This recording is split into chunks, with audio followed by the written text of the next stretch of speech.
Drama serial कैसी तेरी खुदगर्जी में शमशेर के सामने बाबा साहिब की हकीकत आने के बाद शमशेर ने घर छोड़ने का फैसला कर ही लिया। महक के ऊपर होता जुल्म देखकर अकरम साहिब की तबीयत दोबारा से खराब होती चली जा रही है। आने वाली किसकी मुकम्मल कहानी में आप सभी दोस्त देखेंगे। बाबा साहिब बार बार शमशेर को तंग कर रहे हैं कि जितनी जल्दी हो सके इस लड़की को घर से बाहर निकाल दो। मैंने कितनी बार तुम्हें कहा है, तुम्हें समझ क्यों नहीं आ रही। और उसे ये भी कहते हैं कि अगर तुम मेरी औलाद ना होती ना तो चुटकियों में इस लड़की का मैं फैसला कर चुका होता। तुम जिस भूल में बैठे हुए हो ना, बहुत जल्द तुम्हारी वो भूल भी मैं खत्म कर दूंगा। उधर महक के ऊपर होता हुआ जुल्म देखकर शमशेर की माँ से बिल्कुल भी बर्दाश्त नहीं हो रहा कि इस घर में उस लड़की के ऊपर इतना जुल्म हो रहा है। उसके पास जाकर उसे हौसला देने की कोशिश करती हैं और महक को अपनी बेटी भी बना लेती हैं और कहती हैं कि आपने खाना खाया है कि नहीं, तुम परेशान ना हुआ करो। मुझे उम्मीद है कि सारे हालात घर के बेहतर हो जाएंगे और सभी लोग आपको एक्सेप्ट भी कर लेंगे। यही बातें करने के बाद वो वहां से चली तो जाती हैं। उधर महक बैठी बहुत ज्यादा परेशान हो चुकी है क्योंकि वो घर भी जाना चाहती है लेकिन शमशेर नहीं जाने दे रहा। आखिरकार महक फैसला कर ही लेती है और वो अपने घर पहुंच जाती है अपने बाबा और मामा से मुलाकात करने के लिए, क्योंकि महक के बाबा की तबीयत अब काफी हद तक बेहतर हो चुकी है, इसलिए उन्हें घर शिफ्ट कर दिया गया है। घर में उसकी माँ उसका अच्छे तरीके से ख्याल रख रही है। जैसे ही दरवाजा नॉक होता है तो बाहर से महक की एंट्री होती है। महक को देखकर महक के बाबा और मामा बहुत ज्यादा खुश होते हैं। महक के बाबा की तबीयत तो महक की तरफ देखकर काफी हद तक बेहतर हो जाती है और कहते हैं कि महक बेटा तुम अकेली आई हो, शमशेर कहाँ है, शमशेर तुम्हारे साथ नहीं आया क्या। आगे से महक कहती है कि नहीं बाबा जी, मैं आपके साथ खुद ही मुलाकात करने के लिए आई हूँ। महक के बाबा भी बहुत ज्यादा खुश हैं और कहते हैं कि मुझे पता है तेरे लिए हालात बहुत मुश्किल हैं, लेकिन अब तो सब कुछ ठीक है ना, शमशेर तो तुम्हारे साथ बहुत अच्छा सलूक कर रहा होगा। आगे से महक कहती है कि जी हाँ सब कुछ बेहतर है और शमशेर भी मेरे साथ बहुत अच्छा सलूक करते हैं। महक तो वहाँ पर अपने बाबा के और मामा के साथ आखिरकार मुलाकात करती है। दूसरी जानिब निदा कॉलेज में होती है तो कॉलेज में लेने आसिन चला जाता है। जैसे ही निदा को छुट्टी होती है तो अपनी दोस्त के साथ बाहर आ रही होती है तो आसिन को बाहर खड़ा देखकर बहुत ज्यादा हैरान रह जाती है कि आज आसिन भैया मुझे लेने के लिए आए हैं, क्योंकि वो इसीलिए लेने आए हैं कि घर में महक आई हुई है। निदा हसीन भाई के साथ बैठकर घर आ जाती है और घर आकर अपनी बहन के साथ मुलाकात करती है। लेकिन जब शमशेर घर आता है तो शमशेर को महक नजर नहीं आती। महक के बारे में अपनी मम्मा से भी पूछता है लेकिन उसकी माँ कहती है कि वो अपने घर गई है अपने बाबा के साथ मुलाकात करने के लिए, तुमसे पूछकर नहीं गई क्या। आगे से शमशेर कोई भी जवाब नहीं देता और भागा भागा सीढ़ियों से नीचे आता और बहुत ज्यादा गुस्से में होता है। महक उधर अपने घर में बैठी खाना खा रही होती है कि ऊपर से आखिरकार शमशेर आ ही जाता और बहुत गुस्से में होता है। शमशेर को जैसे ही घर में अकरम साहिब देखते हैं तो खुश तो होते हैं लेकिन उसका गुस्सा देखकर परेशान भी हो जाते हैं कि अभी तक शादी के बाद भी शमशेर की वही हरकतें हैं। कहता है कि मेरी इजाजत के बगैर तुम यहाँ पर कैसे आई हो। बहुत ज्यादा गुस्से में होते हैं। शमशेर आखिरकार महक का हाथ पकड़कर जबरदस्ती उसे खींच कर ले जाता है और गाड़ी में बिठाकर वहां से चला जाता है। पीछे से महक के अम्मी अब्बू देख रहे होते, उन्हें बिल्कुल भी बर्दाश्त नहीं होता कि शमशेर उनकी बेटी महक के साथ इतना जुल्म कर रहा है। उधर अकरम साहिब अपनी बीवी को कहते हैं कि तुम सबने मेरे साथ झूठ बोला है। वो दरिंदा सिर्फ इंसान, वो कभी भी इंसान नहीं बन सकता, कभी भी वो सुधरने वालों में से है ही नहीं। और बहुत ज्यादा परेशान हो जाते हैं, उनकी तबीयत भी बहुत ज्यादा खराब हो जाती है। महक घर आकर अपने बाबा को भी कॉल करेगी लेकिन उससे पहले शमशेर बहुत ज्यादा गुस्से में उसका हाथ पकड़कर अपने घर तो ले जाता है। वहां पर जाकर उसे धिक्का मारकर कमरे की तरफ को करता है लेकिन महक से भी यह बात बर्दाश्त न होगी।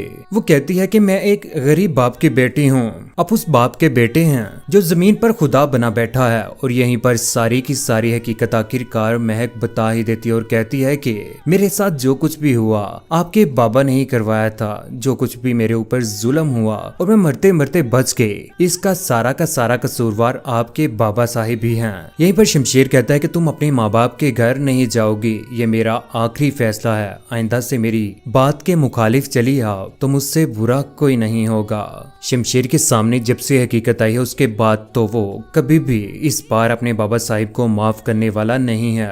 उधर होटल में भी लोग महक और शमशेर की वीडियोस बना रहे हैं। शमशेर को बहुत ज्यादा गुस्सा आ जाता है, लेकिन महक वहां पर शमशेर को खामोश करवाती है, लेकिन शमशेर गुस्से में आकर स्पून पकड़कर नीचे फेंक देता है और गुस्से से वहां से चला जाता है। लेकिन महक वहां पर बैठी बैठी बहुत ज्यादा परेशान हो जाती है। दूसरी जानिब आखिरकार शेरू की तलाश में बाबा साहिब हैं। आखिरकार पुलिस SHO शेरू को पकड़कर थाने में बंद कर देते हैं और इन्वेस्टिगेशन भी की जाती है। जैसे ही दारा को पता चलता है कि शेरू पकड़ा गया और भागा भागा आखिरकार थाने भी पहुंच जाता है। वहां पर जाकर शेरू के साथ मुलाकात करता है। शेरू रो रहा है। दारा कहता है कि किसे मारने की बात की थी बाबा साहिब ने, उस लड़की को मारने की बात की थी जो अब शमशेर साहिब की बीवी बन गई। आखिरकार शमशेर भी वहां पर ही मौजूद होता है और महक भी। उसकी कार के ऊपर ट्रक भी मैंने ही चढ़ाया था। रो रहा होता है, चिल्ला रहा होता है कि आखिर उसकी इस बार जान छूट जाए, लेकिन ऐसा कभी भी नहीं होगा।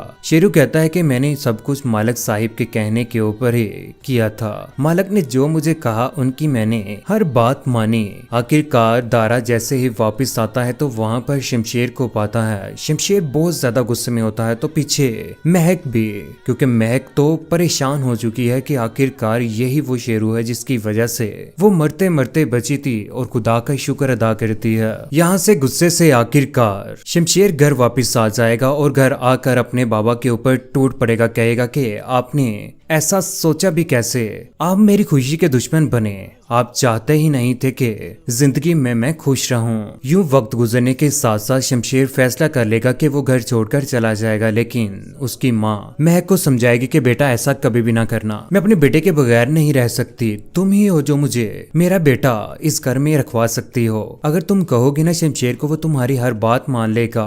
लेकिन ऐसा इस बार ना होगा। शमशेर ने फैसला कर लिया कि वो घर छोड़कर चला जाएगा। इस बार उसका वही दोस्त काम आने वाला है, शमीर, जो शुरू से लेकर आज तक उसकी हर बात मानता रहा। आखिरकार शमशेर घर छोड़कर जा रहा है। अपने दोस्त के पास बैठा होता है। उसका दोस्त उसे सारी की सारी फैसिलिटीज देता है, क्योंकि बाबा साहिब ने उससे तो सारी की सारी जायदाद, उससे गाड़ियां तक सब कुछ छीन लिया है। क्योंकि इस बार शमशेर खुद मुख्तार बनना चाहता है। अपनी सर के ऊपर ही वो महक को रखेगा और खुद ही मेहनत करके महक को संभालेगा।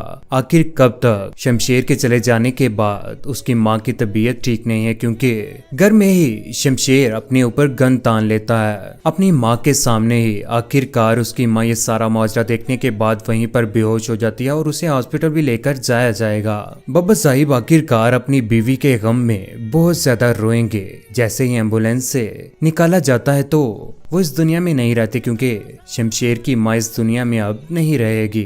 उसके बाद दिलावर साहिब को एहसास होगा कि वाकई उन्होंने अपने बेटे के साथ गलत किया है, उनकी खुशियों को तबाह किया है, जो आज उसकी माँ भी इस दुनिया से जा चुकी है। दिलावर साहिब आखिरकार अकेले रह जाएंगे, क्योंकि दूसरों के साथ बुरा करने वाला आखिरकार एक ना एक दिन फंस तो जाता ही है, जिस तरह से आज दिलावर साहिब फंस चुके हैं। हकीकत सामने आने के बाद शमशेर भी बहुत ज्यादा गुस्से में है। उसने फैसला कर लिया है कि अब वो अपने बाबा साहिब के साथ कोई भी बात नहीं करेगा। लेकिन आने वाले वक्त में बाबा साहिब को जब अपनी गलतियों का एहसास होगा, उसके बाद वो अपने बेटे से माफी मांगेंगे। लेकिन महक के कहने के ऊपर आखिरकार बाबा साहिब को माफ भी कर दिया जाएगा।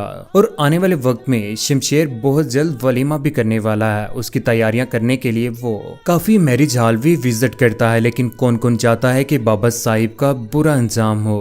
अब दिलावर साहिब का बुरा वक्त शुरू हो चुका है। कौन कौन चाहता है कि महक और शमशेर एक दूसरे के साथ खुश रहें। शेरू दिलावर साहिब का क्या अंजाम होना चाहिए? नीचे कमेंट सेक्शन में अपनी मोहब्बत भरी राय का इजहार जरूर कीजिएगा। चैनल को सब्सक्राइब करने के बाद बेल का बटन जरूर दबाइएगा। अपना ख्याल रखिएगा, दुआ में याद रखिएगा। अल्लाह हाफिज।